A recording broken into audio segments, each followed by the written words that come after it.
Unemployment, it causes poverty, and poverty leads to unemployment. So when there are many unemployed people, fewer goods and services are produced and fewer services are provided.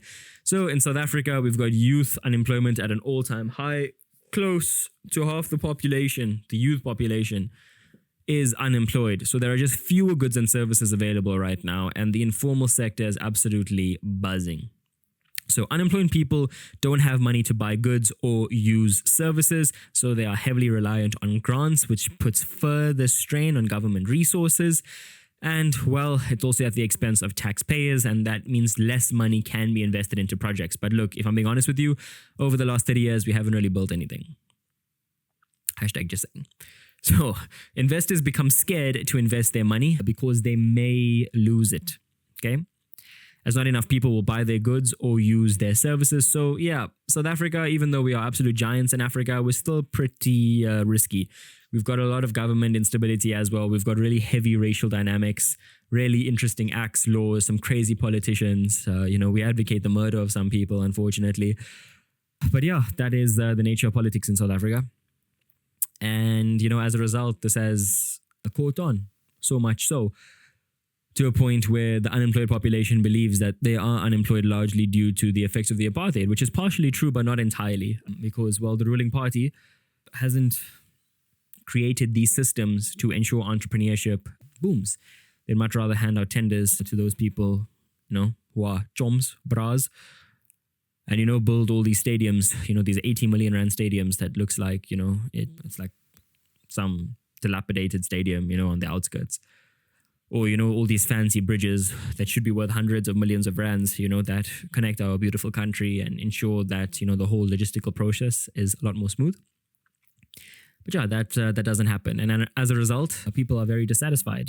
There are less jobs available, and it's difficult to eke out a living in South Africa, unfortunately. And those are the people that are most susceptible to radicalism, to radicalization. They see themselves as, very far right, radical in their beliefs. Some are incredibly socialist, and these tend to be people that are suffering financially. It's very seldomly do you find people that are not hungry that are protesting. The point I'm trying to make is hungry people protest. That is like a worldwide phenomenon. This Hardida, hey, this Hardida is trying to beef with me. Maybe it's telling me not to go too much into politics, but look, that's all I want to say. Like, if your basic needs are not met, if you are going hungry, if you are battling with water scarcity, then yeah, you are more susceptible to, buying into all these ideas. And that is South Africa. Because, well, if you educate the majority, unfortunately, you won't get their rule. Well, you won't rule because you won't have their vote. So that is why, I guess, they see fit across Africa and Central America and some parts of Asia to keep the majority uneducated. Because if they are educated, well, they'll make better decisions with their vote. So yeah, not to get too heavy into unemployment in South Africa, but it's crazy. It's absolutely ridiculous. And we've got all these racial laws as well that make it a lot more difficult for people to get jobs. Not just from racial groups, but also, well, genders too.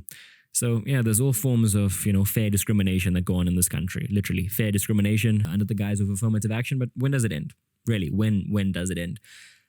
But yeah, look, I sound like Dan Corder or Ronaldo Host right now. Or that fellow Herzog or Penuel. But yeah, just a very dissatisfied South African here because we've got a beautiful country with amazing people. And yeah, we're the best bunch of people in the world. But unfortunately, we don't have the best systems in place to ensure that the country can function at such a high level. So look, investors decide not to expand their businesses or retrench workers because of poor economic conditions, and some may even close down their businesses before they lose a lot of money. So businesses just pulling the plug, and that would lead to a lot of job losses. So that's it. It's fear businesses may not work out, and as a result, there are just less businesses opening up because small to medium enterprises are not getting as much funding. They're not getting as much customers because people don't have as much money, and as a result, unemployment is just this ugly feedback cycle. Sucks, man. Absolutely sucks.